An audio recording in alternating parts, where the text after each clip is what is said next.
vous nourrir. Elles vont faire prendre conscience que vous avez répété souvent des textes sans en comprendre totalement le sens. Alors je vais faire une lecture avec vous. Et je vous propose, dans les Romains, le chapitre 8e, et je ne dis pas le verset. Est-ce que vous connaissez Romains 8, 28 ? N'ouvrez pas encore votre Bible, ne le regardez surtout pas. Est-ce que vous connaissez Romains 8, 28 ? Que celui qui le sait, lève la main. Il n'y a qu'une personne, mais vous devriez le connaître à 100%. Ce sont des versets clés. Jean 3,16, vous le connaissez, tout le monde le connaît, Jean 3,16. 1 Jean 3,16 aussi. Somme 46, verset 1er aussi. Et puis, on ne va pas continuer, mais là, ce sont des versets clés. Ça y est, vous y êtes. La sœur, elle regarde, elle va me dire, ça y est. Non. Alors, je lis pour vous. Romains 8, 28.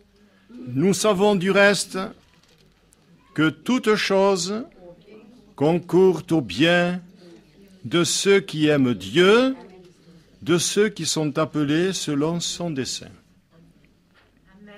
C'est dans la prière que le Seigneur m'a donné ce verset. Il m'a dit, tu vas l'étudier. Je l'ai cité peut-être, allez, ne serait-ce qu'une fois par mois. Ça fait quand même, après tant d'années, plus de 400 fois, ça. Eh bien, il a fallu qu'au bout de 400 fois, je dis 400, peut-être 500, peut-être 600, j'en sais rien, peut-être 300. Il a fallu que je me penche sur ce texte pour vous l'apporter ce matin, parce que c'était le désir de Dieu pour l'Église de Jésus-Christ. Vous êtes son corps, vous êtes l'Église. Alléluia. Vous êtes mes frères, vous êtes mes sœurs, et je suis votre frère. Frère pasteur, certains m'appelaient, hein? Frère pasteur. Alléluia. Eh bien, que le Seigneur soit béni, qu'il bénisse vos cœurs. Nous allons prier. Je veux te rendre grâce, Seigneur, pour la parole de Dieu, qui d'abord est descendue dans le cœur de ma sœur. Elle a cru dans ta parole parce que tu dis qu'il appelle les anciens de l'Église, qu'il loigne d'huile, et le malade sera guéri. Et tu l'as fait. Alors nous te rendons grâce parce qu'il est dit que la grâce obtenue par plusieurs soit pour plusieurs l'occasion de rendre grâce. Nous te rendons grâce pour la sœur. Nous l'avons déjà fait dans cette semaine de prière. Nous le faisons encore puisque le témoignage a été donné à l'Église complète aujourd'hui. Maintenant, merci pour ce que tu as placé sur mon cœur. Donne-moi l'intelligence, donne-moi la pondération, donne-moi la hardiesse, l'amour, la foi, pour annoncer à mes frères et à mes sœurs le beau conseil de la parole qui est procédée par l'Éternel. Je veux te bénir et je veux te louer parce que c'est toi qui remplis ma bouche. Merci Seigneur. Amen.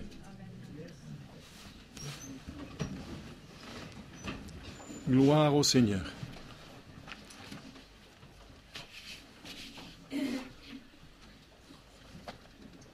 Je sens qu'il va faire chaud.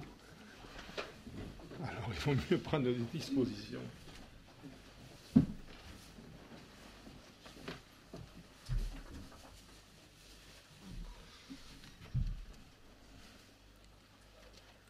Hier soir, en rentrant de la réunion de prière, je me suis attardé un petit peu à regarder la concordance des mots grecs sur le mot « aimer ». Nous avons parlé un petit peu avec les frères et sœurs qui étaient là hier soir, parlant toujours de cet appel de Jésus à Pierre, lui disant « Pierre, m'aimes-tu » Je ne vais pas revenir là-dessus, sinon la prédication serait trop longue. Mais je me suis dit, dans ce texte-là, il est dit « Nous savons du reste que toute chose concourt au bien de ceux qui aiment Dieu. » De ceux qui aiment Dieu. Il faudrait peut-être commencer par faire une leçon sur l'amour chrétien par rapport à son maître. Vous êtes d'accord avec moi ? Aimer Dieu, on peut l'aimer de plusieurs façons. Dans le grec, il est question d'agapé, ou plutôt en grec agapéo. Il est question de stergo. Il est question de philéo. Ce sont des diminutifs de l'amour. Je me souviens, quand nous étions jeunes, nous prenions une marguerite et nous effeuillions la marguerite. Et on disait « Je t'aime un peu, beaucoup, passionnément, à la folie, point du tout. » Je pense que la dernière locution ne convient à personne. Je pense, sans vouloir flatter votre ego, que vous aimez le Seigneur, mais agapéo, stergo ou philéo? Or, dans ce texte-là, il est parlé de l'amour de Dieu. Est-ce que mon frère, ma sœur, nous aimons Dieu de l'amour qu'il a lui-même pour nous? C'est autre chose. Alors, il faut voir tout ce qui en découle. Nous allons commencer. Peut-être cet avant-propos, car il faut lire quand même ce qui précède pour en arriver à ces mots « nous savons ». Ce qui précède, eh bien, c'est le verset 18 à 22, le soupir de la création. Du verset 23 au verset 25, c'est le soupir des croyants, conscients de leur céleste privilège et de leur glorieuse vocation. Ils ont les prémices de l'esprit, alors ils sont heureux. Les croyants, les prémices de l'esprit. Et du verset 26 au verset 27, il y a le soupir de l'esprit, appelé aussi le consolateur. Et c'est formidable. Il nous console dans toutes nos afflictions, afin que par la consolation dont nous sommes l'objet, nous puissions aussi consoler ceux qui se trouvent dans quelques difficultés, dans quelques peines. Alors, nous sommes consolés pour consoler les autres. Ça, c'est une grande leçon. Et il est vrai que, un peu plus loin, encore au verset 26, il est dit, « De même, aussi l'Esprit nous aide dans notre faiblesse, car nous ne savons pas. » Voilà, maintenant, ici, l'apôtre Paul dit, « Nous ne savons pas. » Mais au verset 28, il dit, « Nous savons. » Alléluia. Alors, c'est un cri de triomphe. Nous ne savons pas, mais nous savons. Devrais-je vous rappeler ce proverbe arabe que j'ai cité quelquefois ici? Celui qui ne sait pas et ne sait pas qui ne sait pas, c'est un fou. Fuyez-le. Celui qui ne sait pas et qui sait qu'il ne sait pas, c'est un simple. Enseignez-le. Celui qui ne sait et ne sait pas qu'il sait, c'est un endormi. Réveillez-le. Et celui qui sait et sait qu'il sait, c'est un homme intelligent. Suivez-le. Alors mes frères et sœurs, si nous savons, car l'Écriture nous parle ce matin de ce texte-là, nous savons, vous êtes intelligents. Mes frères, intelligentes, comme on dirait dans le midi, on prononce tout, mes sœurs. Alléluia. Nous savons. Alors je vais voir décortiquer 6 points dans ce texte-là. Premièrement, nous savons. Si vous avez le temps, ce soir en rentrant, peut-être à midi, j'en sais rien, comment vous organisez votre temps, mais vous allez dans la première épître selon Saint Jean, et vous y verrez à 14 reprises ces mots « nous savons ». C'est donc l'épître de la certitude.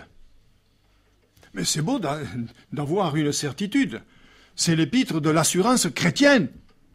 Je sais en qui j'ai cru, disait l'apôtre Paul. Je sais qu'il a le pouvoir de garder mon dépôt jusqu'à la fin. C'est formidable de savoir. De savoir qu'un jour Christ m'a sauvé. De savoir qu'un jour il m'a guéri. De savoir qu'un jour il m'a baptisé de son esprit. Dans ma vie chrétienne, depuis le temps que j'exerce le ministère et avant, j'ai commis combien d'erreurs, combien de fautes, combien de péchés. Mais je sais une chose, c'est que j'aime le Seigneur. Et que rien, et rien au monde ne pourra me séparer de son amour. Parce qu'il a tant donné pour moi. Alors je sais. Et certainement que vous dites à l'intérieur de vous-même, nous aussi nous savons. Premièrement, nous savons. Une certitude. Deuxièmement, nous savons du reste, c'est-à-dire d'autre part, que toute chose a une valeur absolue. C'est tout. Allez, je prends 30 secondes, je vous l'ai déjà dit, mais je parle à cet arabe, un jour je suis allé à Carcassonne chercher du Ras el Hanout. Et il n'avait pas de Ras el Hanout. Alors il me dit, j'ai du Karvi. Alors j'ai dit, mais dans le Karvi, il y a combien d'ingrédients? Parce que dans le Ras el Hanout, il y a plusieurs ingrédients. Il y a du gingembre, il y a du poivre, etc., etc. Il me dit, Karvi. Mais j'ai dit, mais qu'est-ce qu'il y a dans le karvi? Karvi! Mais quels sont les ingrédients, comme le ras el hanout? Karvi! Alors j'ai insisté, moi j'ai dit, mais il doit y avoir bien d'autres choses. Karvi! Et il commençait à sauter. Karvi! Karvi! Karvi! Karvi, c'était une plante, c'était une racine, c'était une entité. C'est absolu. Et moi j'aurais voulu que karvi, il y ait plein de choses dedans. Alors le gars, il s'énervait. Bien sûr, lui savait ce qu'était le karvi. Moi, je ne savais pas. C'est une valeur absolue. Seulement, hein, il ne faut en accepter aucune. C'est-à-dire que il faut prendre dans la vie chrétienne les bonnes choses et les mauvaises choses. On n'aime pas les mauvaises choses. On n'aime que les bonnes choses. Et il est vrai que tout cela est absurde parce qu'il est dit, nous savons du reste que toute chose concourt au bien de ceux qui aiment Dieu. Pasteur, je ne comprends pas. Les mauvaises choses peuvent contribuer à notre bien? Oh, vous le savez, nous parlerons d'une expérience dans quelques instants. Les contrariétés, les ennuis, les souffrances, les pires douleurs, tout cela contribue à notre bien. Tiens, regardez l'histoire de Joseph. C'est vrai qu'on pourrait toujours l'accuser d'avoir porté la tunique de plusieurs couleurs. Il est un peu bavard de rapporter le propos de ses frères. Mais il a quand même été vendu par ses frères. On l'a jeté dans une citerne et gloire à Dieu, il n'y avait pas d'eau. Il faut le préciser, ça. Alors que Jérémie est tombé dans l'eau, disons, dans la boue, et il enfonça. Il a fallu 30 ans pour le sortir. Pauvre Joseph, il est vendu à une caravane d'Arabes maintenant. Il est vendu à M. Potiphar, qui a une femme qui tourne autour de Joseph, qui lui dit « Viens et couche avec moi ». Joseph refusa, disant « Comment commettrais-je un si grand péché contre Dieu et contre ton mari ? Ici, je peux toucher partout, je peux aller au frigo, je peux aller au jardin si j'ai faim, je peux manger une poire, je peux manger une pomme, je peux manger les fruits, tout m'est permis, sauf toi ». Connaissons l'histoire, elle l'a saisi, il s'est échappé, elle a gardé le vêtement, elle l'a accusé, il s'est retrouvé en prison pour à peu près 13 années. C'est pas possible, Seigneur, mais je te sers, je t'aime, tu le sais. Il n'y avait personne dans la maison, j'aurais pu m'amuser avec cette femme-là. Mais Seigneur, à cause de toi, à cause de ton amour, à cause de ta sainteté, Seigneur, je suis en prison maintenant. Les plans de Dieu. Les plans de Dieu. Nous savons, du reste, d'autre part, que toute chose concourt au bien de ceux qui aiment Dieu. Et je crois que Joseph aimait Dieu de la façon dont nous avons parlé tout à l'heure, agapao. Agapeo. Il n'aimait pas stergo ou philéo. Il n'affectionnait pas Dieu. Il aimait Dieu de tout son cœur, de toute son âme, de toute sa force et de toute sa pensée. Car mes frères et sœurs, ne l'oublions surtout pas, ce premier commandement. Il a été donné pour toutes les générations, pour tous les êtres humains. Aimer Dieu de tout son cœur. Je crois que nous pouvons nous mettre sur l'autel ce matin avec l'effigie des Huguenots, Utrique Paratus, c'est-à-dire prêt pour l'un comme pour l'autre, c'est-à-dire prêt pour le sacrifice comme pour le service. Service, sacrifice. Et Joseph est en prison. Il y est pour quelques années, puis il sort, il donne des songes, il est réhabilité et il devient le deuxième gouverneur en Égypte pour sauver sa famille. D'abord, Noé entra dans l'arche pour sauver sa famille, d'abord, et condamner le monde. Et Joseph, donc, sauve sa famille, mais a sauvé toute l'Égypte. Quelle grâce! Toute chose concourt au bien de ceux qui aiment Dieu. Et puis, nous pourrions parler de Jean, puisque nous avons parlé de son épître. Jean. Qui est-il, Jean? Bien, c'est l'ami de Jésus. C'est celui qui, le soir de la scène, était couché sur son sein. C'est celui qui a vu ce que les autres n'ont pas vu. Matthieu a vu en Jésus le roi, il parle de la royauté. Marc a vu le Fils de l'homme. Plutôt, il a vu le serviteur, excusez-moi. Marc, alors, Matthieu a vu le roi, Marc a vu le serviteur, Luc a vu le Fils de l'homme, mais Jean a vu le Fils de Dieu. Il a une révélation plus complète de ce qu'ont eu les autres. Et à cause de cela, à cause de son amour, à cause de son assiduité, de sa patience, de sa longanimité, de sa douceur et de sa tempérance, alléluia, cet homme-là s'est retrouvé prisonnier dans l'île de Patmos. Imaginez les églises par lesquelles il était passé et qu'il avait créées. Nous manquons de prophètes, nous manquons de serviteurs de Dieu, nous avons besoin de gens. Imaginez dans le chapitre 12 des Actes combien l'Église priait sans cesse à cause de Pierre qu'on avait mis en prison et qu'on devait exécuter le lendemain. L'Église disait, mais nous avons besoin de cet homme. Seigneur, nous en sommes privés, c'est le début de l'ère chrétienne. Et il priait. Et Pierre est sorti de la prison. Alléluia. Même la porte de fer s'est ouverte. Mais Jean, il est dans l'île de Patmos. Seigneur, mais c'est pas possible. Toute chose concourt au bien de ceux qui aiment Dieu.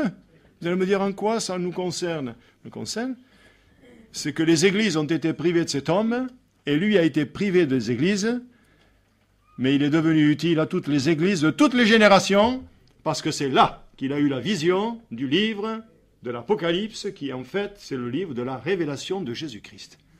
Alors vous voyez, dans un prime abord, nous sommes contrits, parfois blessés, parfois révoltés, parce que l'amour de Dieu ne coule pas vraiment dans nos veines. Mais il faut nous repasser ce texte, toute chose concourt au bien de ceux qui aiment Dieu. Et nous pourrions être verbeux en parlant de Job. Vous connaissez son histoire. Nous pourrions parler de l'apôtre Paul qui, à la fin de sa vie, dit « J'ai combattu le bon combat, j'ai achevé la course, j'ai gardé la foi, désormais, etc. » Et tant d'autres. Et Jérémie, et les autres, et David. Oh, merveilleuse incarnation. Oh, le mystère de Dieu, qu'il est grand. Il est impossible à saisir, parce que nous avons un cœur d'homme. Heureusement, nous n'avons pas un cœur de bête, comme Nebuchadnezzar.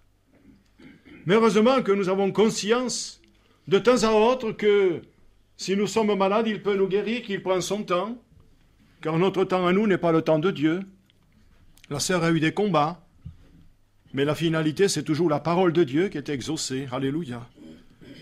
Oui, Jean nous a laissé une précieuse révélation. Toute chose concourt. Oui, et Dieu, par ses voies mystérieuses, eh bien, il poursuit l'accomplissement de ses desseins de miséricorde et il opère le salut éternel, le bonheur éternel de ses enfants. Dieu l'opère et nous ne savons rien. Une fourmi noire, m'arrive cette pensée par fax, oui, le fax ça sert aussi, hein. Un mail. Une fourmi noire sur un caillou noir, dans un tunnel, en pleine nuit, Dieu la voit. Est-ce qu'il ne te voit pas, toi, enfant bien-aimé? Est-ce qu'il ne voit pas tes soupirs? Parce que nous avons dit tout à l'heure qu'il y a le soupir de la création, il y a le soupir des croyants, il y a le soupir, eh bien, de l'esprit. Peut-être qu'un jour nous ferons une prédication sur ces soupirs. Parce que la terre soupire après la révélation des fils de Dieu. Et elle souffre les douleurs de l'enfantement parce que notre terre est détruite. Je me souviens un jour de ce que disait le frère Laroudi. Il arrive à une réunion du soir où nous étions 40 hommes, c'était la réunion des frères. Il mettait souvent sa main comme ça et l'autre main par-dessous. Il dit « Mes frères, trouvez-vous normal de manger des radis au mois de janvier ?» Tout le monde regardait. Il dit « Voilà, je suis allé à Marseille et j'ai vu des champs tout blancs. Est-ce qu'il a neigé, frère? Non. C'était des serres. Alors il disait, on pousse la terre et on mange des radis en janvier. Mais le radis, on ne doit pas le manger en janvier. C'est maintenant. Le radis, c'est maintenant. Les tomates, c'est maintenant. Les fruits de saison, c'est maintenant. En décembre, on mangera du chou. On mangera des produits qui ont de la vitamine C parce que l'hiver, vous comprenez? Mais aujourd'hui, on pousse la terre, on pompe la terre, on tue la terre. Parce qu'on veut produire, produire, produire. Et la terre, eh bien, souffre les douleurs de l'enfantement. Je pensais ce matin, avec tout ce qu'on entend à la radio, je disais à mon épouse, parce qu'elle m'a dit, elle est venue me voir, j'étais en train de me parfumer, là, pour vous être agréable. Et elle vient me trouver, elle me dit, voilà, je viens d'écouter à la radio, là, qu'un homme dit que bientôt il y aura un ascenseur pour aller en Mars, ou je ne sais pas où, hein, en Mars, un ascenseur. Alors aussitôt, la parole de Dieu est venue dans mon cœur, se vantant d'être sage, ils sont devenus fous. Est-ce qu'on a besoin de dépenser tant d'argent alors qu'il y a des gens qui meurent? On nous dit que les chrétiens d'Irak sont persécutés, ils n'ont rien mangé, ils partent sans rien, hein, avec la baloche, qu'on dit ici dans le Midi, avec la valise sur le dos. Hein. Ils vont mourir. Beaucoup vont mourir de faim, de soif, l'épidémie. Et nous, on dépensait l'argent pour aller sur la Lune, pour aller sur Mars. Mais s'ils étaient vraiment croyants, ils sauraient que la terre seule a été habitée, est habitée, et seul sur la terre, Jésus-Christ a posé ses pieds. Souvenez-vous d'Irvine, le grand cosmonaute. Qu'est-ce qu'il a dit? Il a dit, on lui demandait de prendre un caillou blanc sur la Lune. Il a dit, ce qui est important, c'est pas l'homme marchant sur la Lune, ce qui est important, c'est Jésus-Christ marchant sur la terre. Dieu marchant sur la terre. Amen. Et c'est ça qui est important, mes frères et sœurs. Le reste, c'est des élucubrations. Le reste, ça ne nous sert de rien. Mais nous savons que toute chose concourt au bien de ceux qui aiment Dieu, de ceux qui sont appelés selon son dessein. Alors, on arrive au point d'orgue maintenant. C'est le 5e point, de ceux qui aiment Dieu.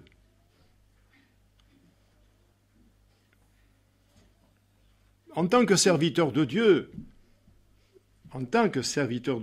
conducteur de l'Église, je me permets de juger le croyant. Vous voyez ce que je veux dire?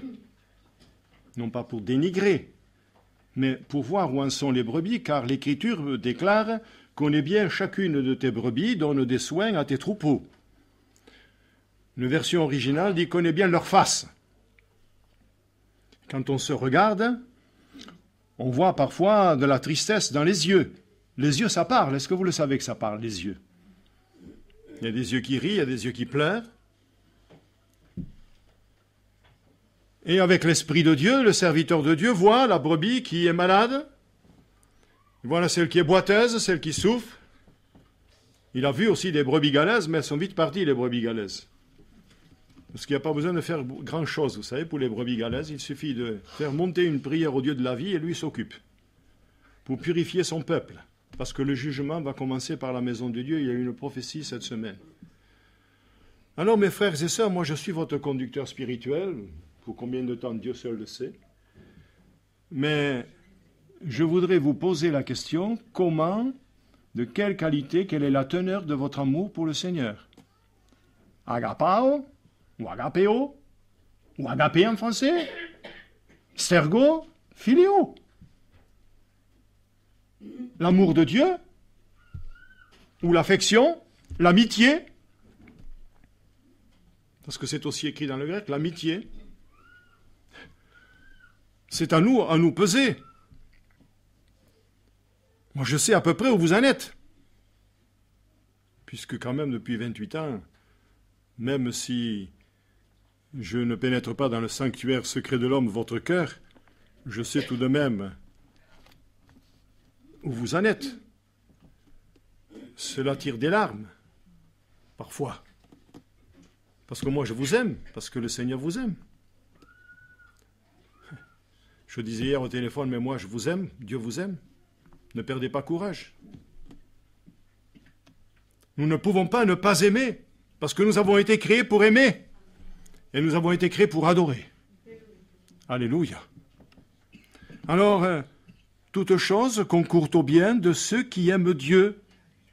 Mais j'ai pensé, en méditant ce texte, pour voir la finalité de Jean 14. C'est quoi Jean 14 ? Moi, je marque ça sur mon papier, Jean 14, je sais ce que je vais dire.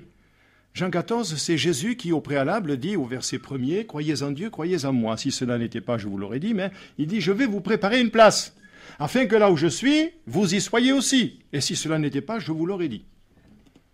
Donc, cette finalité, c'est d'être avec lui. J'aurais pu prendre le texte de 1 Thessaloniciens, chapitre 5, quand les chrétiens vont être enlevés, les vivants et les morts. Morts ressuscités, vous l'avez compris. On aurait pu prendre d'autres textes. dans l'Apocalypse. Et j'ai pensé à Jean 14, il est bien, il est clair. Hein, car là où je suis, je veux. Jésus a dit dans la prière sacerdotale, celle que nous appelons sacerdotale, le chapitre 17 de Jean, c'est la seule fois où Jésus impose sa volonté au Père. La seule fois. Vous remarquerez en lisant la Bible que bien souvent, Jésus dit, « Père, que veux-tu » Si tu veux. Il est soumis au Père, comme le Saint-Esprit est soumis à Jésus, et Jésus est soumis au Père. Et nous n'adorons pas le Saint-Esprit parce que le Saint-Esprit est venu pour glorifier Jésus, et Jésus est venu pour glorifier le Père. Et Jésus ne faisait rien sans le conseil du Père. Je dis ce que j'ai entendu dire au Père. Je fais ce que j'ai vu faire au Père. Et nous faisons ce que il nous semble bon. Est-ce que nous avons une parole? Je ne vais pas vous dire hier le conseil que j'ai donné à un téléphone à une personne qui ne marche pas avec le Seigneur, qui croit marcher mais qui ne marche pas, qui n'est pas de notre Église. Dans 20 minutes. Alors, il y a des gens qui se leurrent. Il ne faut pas se leurrer. Il faut dire « je sais ». Jean Gabin le disait « je sais ». Hein? Je sais. Il fait un petit zlo même, je sais. Hein? Je sais que je ne sais pas. Ah. Mais le chrétien, lui, il sait. L'aveugle-né aussi. Hein? Il savait l'aveugle-né. On pouvait lui dire, dit que Jésus est un pécheur. Mais moi, je ne sais pas si c'est un pécheur. Ça je l'ignore. Mais je sais une chose, c'est que j'étais aveugle et maintenant je vois. Et quand vous aurez cette assurance devant un païen, mes amis, c'est lui qui tournera les talons. À part que vous le gagnez pour Christ. Mais quand il verra votre assurance, ils auront la bouche fermée, comme quand ils ont tabassé, excusez-moi l'expression un peu triviale, quand ils ont battu les disciples. Hein, ils ont dit, on n'a rien répliqué. Il y a un miracle, il y avait un boiteux, il n'est plus boiteux. Alors, ils les ont frappés de verge, mais eux, ils disaient, nous savons, vous pouvez nous frapper. Nous savons que Jésus-Christ a guéri cet homme. Alléluia.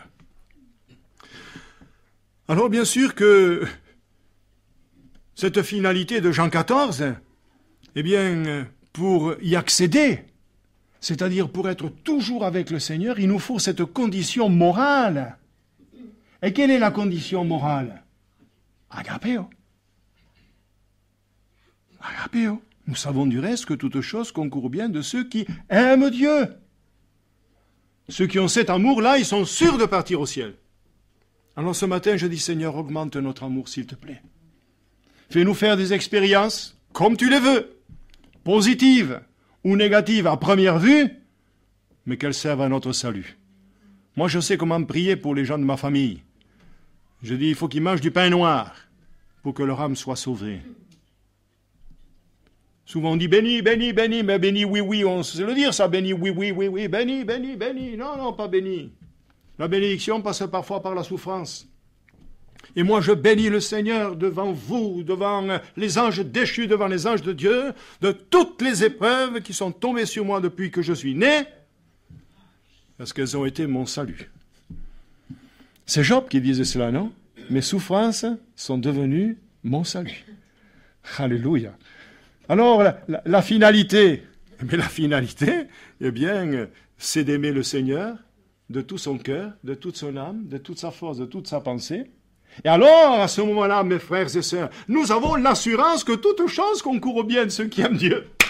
Si je marche comme il veut, alors personne ne me troublera. L'adversaire viendra. Mais moi, je saurai. Vous êtes d'accord avec moi? Amen. Ah, frères et sœurs, je crois qu'il faudra que je fasse une série sur l'amour. Maintenant, on pourrait peut-être faire une parenthèse. Hein, on va prendre son souffle, on va respirer un bon coup, et on va voir l'opposé.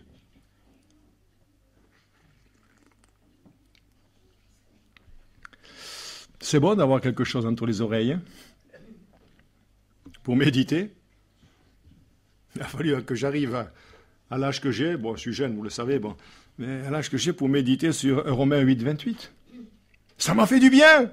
Ah, ça m'a fait du bien. Depuis jeudi, il me tardait de vous donner cette prédication. Parce que je l'avais jeudi, mais je ne l'avais pas préparé, mais j'avais des idées. Alors, à l'opposé, voyez-vous, eh bien, c'est moi, ça vient de moi, ça, hein, toute chose concourt au mal de celui qui refuse obstinément son cœur à Dieu. C'est la logique. Alors écoutez ceci. Leurs dispositions intérieures sont telles qu'ils se révoltent dans les difficultés. Les bénédictions ne servent nullement à leur bien. Ils les souillent par leurs pensées mauvaises et il les emploie à des fins nuisibles.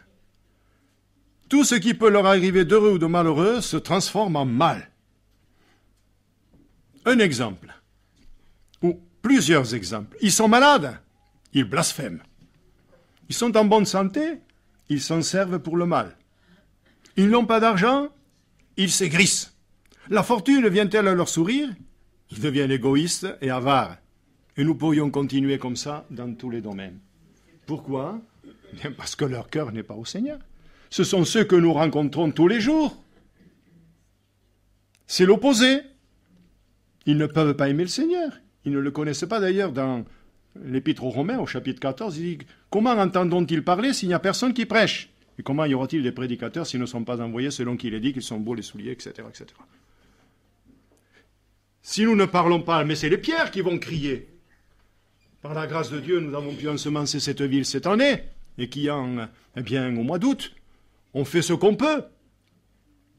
Mais il faut le faire, car ainsi nous nous dégageons du sang de ces personnes. Et au dernier jour, nous n'aurons pas le sang sur nous-mêmes, parce que nous voyons dans le livre d'Ézéchiel qu'il est dit, si la sentinelle voit le danger arriver et elle n'avertit pas, son sang retombera sur elle. Nous devons avertir. Ce n'est pas la peine de faire des grandes prédications, mais dire toutes choses concourent au bien de ceux qui aiment Dieu. Aimez-vous le Seigneur? Alors ils vont vous dire oui. Alors, avec la sagesse que vous avez reçue aujourd'hui, vous leur direz comment l'aimez-vous? Agapeo? Stergo?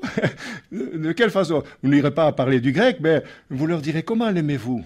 Un peu? Beaucoup? Parlez de la marguerite? De quelle façon aimer? Alors là, vous en savez assez pour leur dire comment ils aiment Dieu. Est-ce que vous avez donné votre cœur à Jésus? Est-ce que vous êtes né de nouveau? Qu'est-ce qu'ils vont vous dire? Est-ce que vous avez changé de maître? Vous leur annoncez le salut. Vous leur dites, est-ce que vous avez rencontré Jésus-Christ? Êtes-vous passé par la nouvelle naissance? C'est quelque chose. Les gens ne savent pas ce que c'est. Personne ne le sait. Je ne le savais pas moi non plus. Et j'ai mis du temps à savoir ce que c'était que la nouvelle naissance. Et mon frère qui est devant, je ne vais pas citer son nom, après ça va faire le tour sur la muraille, pour distribuer des prospectus en pleine nuit pour que personne ne le voie, il ne devait pas être né de nouveau, le gars. Et mon frère, oui. Alors on nous baptise, et on nous dit, ça y est, celui qui sera baptisé, celui qui croit qui sera baptisé sera sauvé. Et allez, au nom du Père, du Fils et du Saint-Esprit. Et parfois, ce sont des candidats pour l'enfer. Parce qu'ils ne sont pas nés de nouveau. Parce qu'ils ont gardé un cœur de scorpion. Des idées de serpent. Pourquoi est-ce que des gens débrayent dans les églises? Est-ce que c'est normal de rétrograder? Dites-moi, est-ce que c'est normal? Est-ce que Dieu nous a créés pour rétrograder? Dieu, lorsqu'il nous donne son salut, c'est pour aller au ciel. Nous avons tous des progrès à faire. Moi le premier. À mon niveau. Nous avons des progrès à faire. Amen. Mais moi j'ai vu dans l'Écriture, et je m'appuie sur le texte des Thessaloniciens, des Philippiens, où il est dit que le Seigneur Jésus a commencé cette bonne œuvre, et c'est lui qui la rendra parfaite, à condition que je me présente et je dis, Seigneur, voilà, j'ai besoin de toi. C'est lui qui l'a commencé, et c'est lui qui la terminera. Amen. On a des choses à apprendre, mais combien de personnes ont été baptisées sans avoir l'approbation du Saint-Esprit qu'ils étaient sauvés? Alors après, ils tiennent 6 mois, parfois 1 an, parfois 5 ans, parfois 10 ans, parfois 15 ans, parfois 20 ans. 25 ans, et après, tout à coup, qu'est-ce qui se passe? Parce qu'à la base, il y avait quelque chose. Si vous naissez avec un cancer, et qu'il aille doucement ce cancer, vous pouvez vivre. Je parle du cancer comme d'une autre maladie. Mais un jour, inéluctablement, il frappera jusqu'à la mort. Alors ce matin, c'est bien d'être devant le Seigneur. Moi, ça m'encourage, ça. Je me dis, est-ce que tu es né de nouveau, Berdeil? L'intérieur, le Saint-Esprit me dit, mais oui, mon petit. Pas quand tu t'es fait baptiser. Non, moi non plus. Je savais que c'était vrai. Le frère, lui, savait que la Bible était vraie, on l'a baptisé. On connaît beaucoup de choses. Nos petits-enfants, ils naissent dans l'église. Ils savent que c'est la vérité. Pépé, il prêche la parole de Dieu. Et si un jour quelqu'un le remplace et qui fait pas ce que fait Pépé, je me lèverai, j'irai à l'estrade et je lui dirai, mon Pépé, il disait ça. Alléluia. Ils savent, nos jeunes. Ils savent la vérité. Mais est-ce que le cœur, lui, il est changé? Et voilà, tout est au niveau du cœur. Toutes choses concourent au bien de ceux qui aiment Dieu, de ceux qui sont appelés selon son dessein. Alors, regardez la fin de ces gens-là, l'opposé. Je pourrais prendre 10, 20, 30, 50 textes dans la Bible. Le juste, le méchant, nous en avons partout. Mais il m'est venu la pensée simplement du psaume 1. Vous voyez? Voilà, tout simplement le psaume 1, parce que c'est un psaume que vous connaissez bien. Hein? Alors, je ne vais pas lire ce qui concerne le juste, je vais dire ce qui concerne le méchant. C'est-à-dire, le méchant, c'est celui qui ne sert pas Dieu, qui n'aime pas Dieu. Il n'en est pas ainsi des méchants, psaume 1er, verset 4, ils sont comme la paille que le vent dissipe. C'est pourquoi les méchants ne résistent pas au jour du jugement, ni les pécheurs dans l'assemblée des justes. Ni les pécheurs dans l'assemblée des justes. Car l'Éternel connaît la voie des justes et la voie des pécheurs mène à la ruine. Nous avons dans ce psaume premier 2 hommes, eh bien, nous avons 2 voies, nous avons 2 destinées, et nous avons 2 possibilités de vie dans ce psaume-là. C'est un beau psaume pour l'évangélisation. 2 hommes, 2 voies, 2 destinées, 2 possibilités de vie. Le juste, lui, ne marche pas selon le conseil des méchants, il ne s'arrête pas sur la voie des pécheurs, et il ne s'assied pas en compagnie des moqueurs, etc. Mais il n'en est pas ainsi des méchants. Alors, comme ma femme est en train de lire un petit livre que je lui ai... Alors, qu'est-ce que je dis? Je lui ai prêté, je lui ai donné... Enfin, le fait, c'est qu'il est à nous. Voilà, amen. Et quand je rentrais l'autre soir là, de la prière, elle était en train de lire quelque chose et elle me l'a lu. Alors j'ai dit, tiens, ça, dimanche, j'en parlerai à l'Assemblée. Nous sommes dans cette parenthèse du méchant, de celui qui n'aime pas le Seigneur. Et du temps de Noé, vous savez pourquoi le déluge est venu? Nous le disons quand nous passons le film. Pourquoi le déluge est venu? Voilà. Dans la Genèse, au chapitre 6, et à cause la méchanceté des hommes était grande sur la terre. Alors, je prends la lecture en cours de route, je ne vais pas tout lire, mais ces mots m'ont impressionné. Noé fit tout ce que le Seigneur lui avait commandé. Il s'appliqua à la construction de l'arche qui dura 100 ans à bâtir. Et l'insensibilité que les hommes de ce temps-là témoignèrent lorsqu'ils voyaient faire ce bâtiment, et qu'ils savaient le sujet par lequel on le faisait, sans se mettre en peine de se corriger de leur désordre, est selon Jésus-Christ la figure de l'insensibilité des chrétiens, qui savent les maux dont Dieu les menace dans son jugement, et qui néanmoins, ne se corrigeant pas de leurs crimes, seront surpris de Dieu, comme les hommes le furent alors par le déluge. Dieu, qui ne punit les hommes qu'à regret, fait toujours voir quelques traces de sa bonté dans sa plus grande colère. Et on voit ici qu'il n'avertit les hommes si longtemps avant leur ruine, qu'afin de les porter à la prévenir, il fait encore tous les jours la même chose en menaçant les hommes de la rigueur de son jugement à venir. Que s'ils méprisent ces avertissements comme on les méprisa alors, le grand nombre de coupables n'empêchera pas qu'ils ne les punissent. Il fait voir assez sensiblement dans ce déluge qu'il n'épargne pas les pécheurs quand tout le monde en serait rempli. Et qu'après qu'on a longtemps méprisé sa miséricorde, on tombe enfin dans la sévérité de sa justice. Oui, mes frères et sœurs, je n'aime pas tellement parler des jugements de Dieu, je préfère parler de sa miséricorde, mais, vous savez, la grâce de Dieu triomphe par le jugement. L'équité et la justice sont la base de son trône. La justice et l'équité sont la base de son trône. Vous lirez ça, je crois, dans le psaume 89. La justice et l'équité. Dieu est justice. Mais par-dessus tout cela, il y a son amour, il y a sa miséricorde. Et certainement, quelquefois, vous l'avez vu courir derrière vous comme une mère alarmée qui cherche son enfant qui est perdu. Et tout à coup, le Seigneur vous tombe dessus et vous tombez sur lui. Et il vous serre dans ses bras, sans porter un jugement, mais pour faire tomber dans votre cœur son amour inaltérable et sa miséricorde infinie. Oh, la miséricorde de Dieu!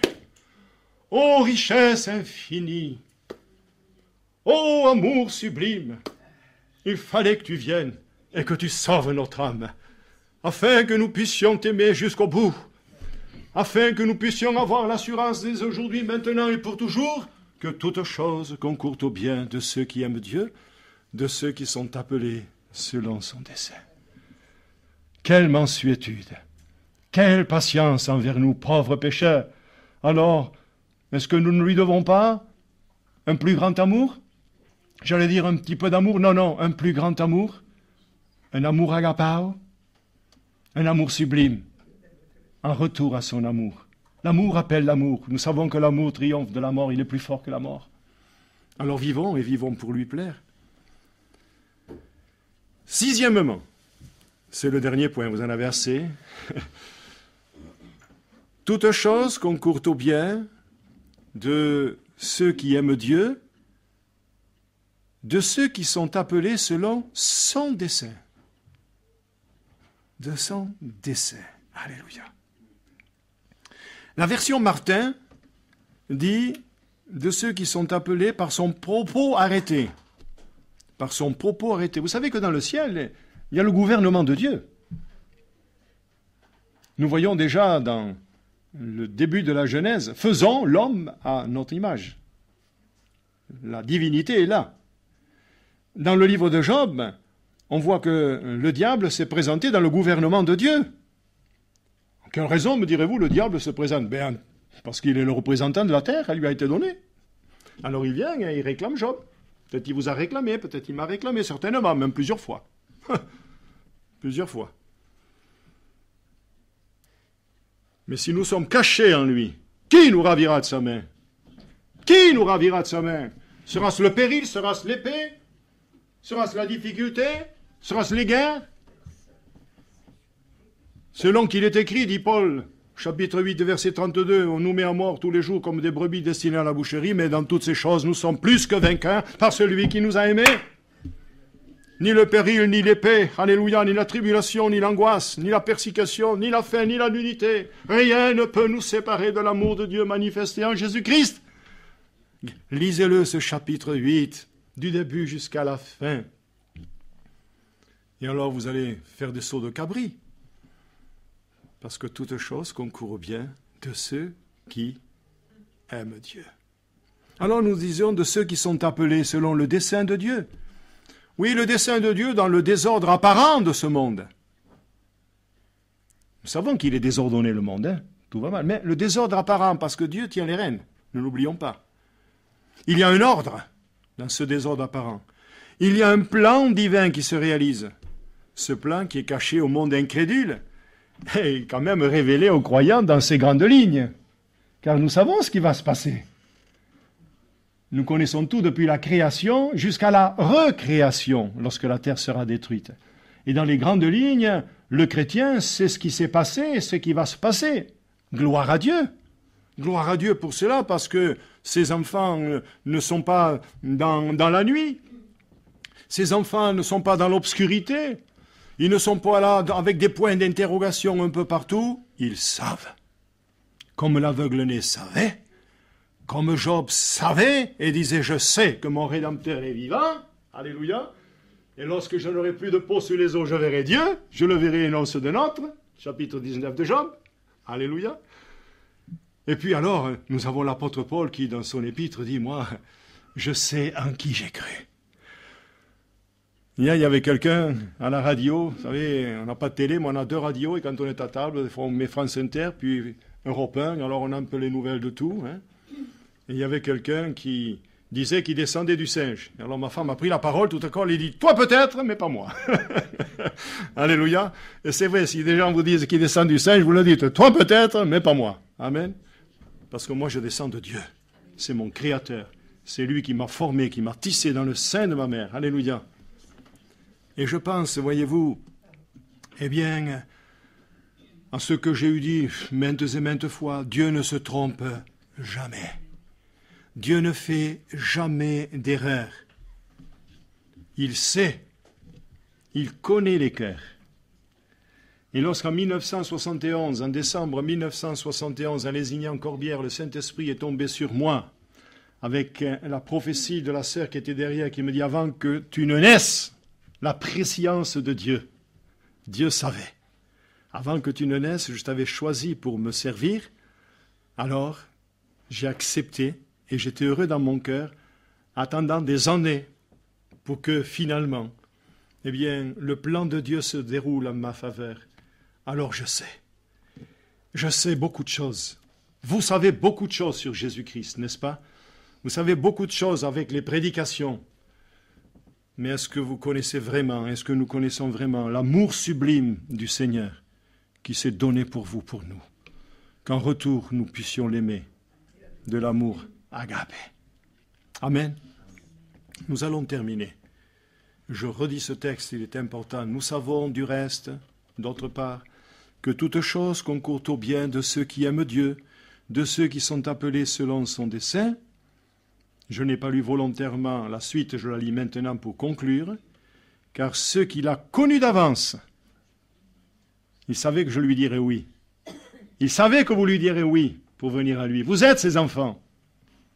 Dans le livre du Deutéronome, je crois que c'est aussi le chapitre 14, il est dit, vous êtes les enfants de l'Éternel. Alléluia, en parlant des Juifs. Vous êtes ses enfants. Alors ceux qu'il a connus d'avance, il les a aussi prédestinés à être semblables à l'image de son Fils. Le voilà le pourquoi. Le voilà pourquoi toute chose concourt au bien de ceux qui aiment Dieu, parce qu'il veut que nous soyons l'image de son Fils et que nous puissions être entraînés dans ce char triomphal, comme il est écrit dans l'Épître aux Galates. Béni soit le Seigneur qui nous entraîne dans son char triomphal. Alléluia. C'est lui le grand vainqueur de Golgotha. Et nous sommes ses soldats. Nous marchons à sa suite, nous dit un cantique. Nous marchons à sa suite, gloire à Dieu. Il nous a prédestinés à être à l'image de son Fils. Et la version de Sassy nous dit, vous avez été appelés à être saints. Amen. Alors, il y a Sainte Clémence ici. Il y a Sainte Dolly. Alléluia. Il y a Sainte Ali.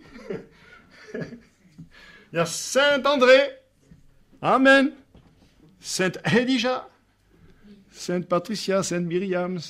Saint Benoît. Oui, ça y est sur le calendrier. Voilà, etc. Alors. Amen.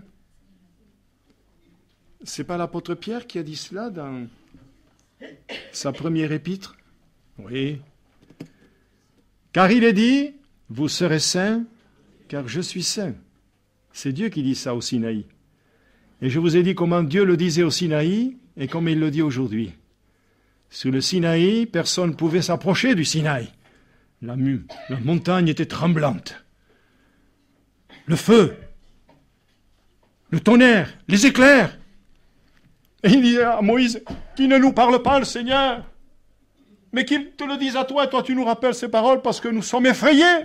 Et Dieu disait, vous serez saints, car je suis saint. C'est la voix du Dieu Tout-Puissant. Mais dans le Nouveau Testament, les choses changent. L'agneau de Dieu qui ôte le péché du monde est venu. Et par sa douceur et sa mansuétude de l'esprit, il nous dit, vous serez saints, parce que je suis saint. Et parce que je suis saint, et parce que vous voulez de moi, et vous êtes en moi, en lui, par lui, pour lui, amen, avec lui. Alors, parce que je suis saint, vous serez saints. Vous comprenez cette union qu'il doit y avoir? Voilà le texte de Romains 8, 28. Toute chose concourt au bien de ceux qui aiment Dieu, de ceux qui sont appelés selon son dessein, car ceux qu'il a connus d'avance, il les a aussi prédestinés à être semblables à l'image de son Fils. Frères et sœurs, je vais conclure. Nous souffrons, nous soupirons, mais nous savons. Amen. Pensez-y. Nous souffrons, nous soupirons, mais nous savons. Et ça, c'est l'assurance du croyant. Alors partez réconfortés. Et en partant, sautez dans la rue. Et quand vous verrez quelqu'un dire, je sais! Et vous savez quoi? Je sais que mon Rédempteur est vivant. Je sais que je vais au ciel et vous. Ils vont changer de trottoir. Et il est bon de dire je sais. Alors je pense que je vous ai exhorté ce matin Moi, cette lecture m'a fait beaucoup de bien. Alors je me dis, mais t'as fait que gratter la surface finalement, parce que pour méditer toute une Bible, il ne faut pas une vie. Ça fait déjà 2 vies que je vis, mais il en faut une 3e.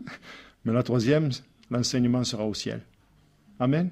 Que Dieu vous bénisse, vraiment, et qu'il fasse descendre dans votre cœur cet amour agapé, dans le vôtre, mais aussi dans le mien. Amen. Gloire à Dieu. Merci Seigneur. Dans ta bonté, céleste Père, tu as bien voulu nous appeler les uns et les autres des ténèbres à l'admirable lumière. Nous avons été conquis par ton amour. Nous avons été conquis aussi parce que tes souffrances sont devenues notre salut. C'est ce que disait Job. Ces souffrances sont devenues mon salut. Mais que dire, Seigneur? Nous avons des progrès à faire, j'ai des progrès à faire. Dans la connaissance, dans l'amour sublime. Amour sublime, nous le chantons.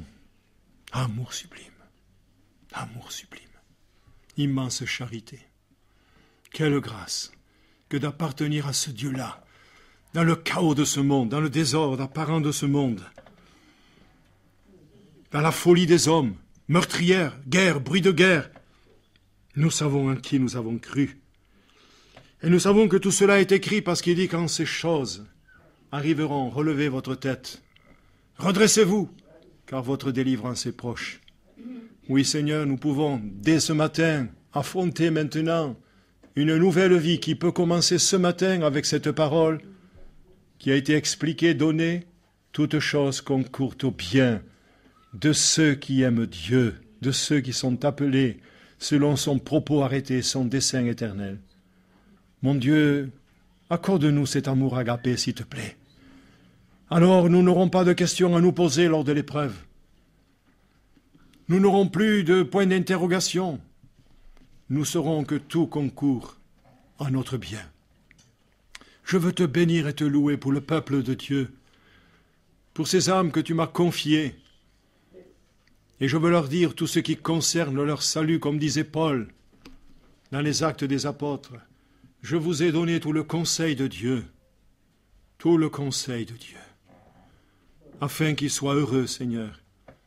Et comme dit un psaume, que je vois le bonheur de tes élus. Alléluia. C'est ma joie de voir un chrétien joyeux.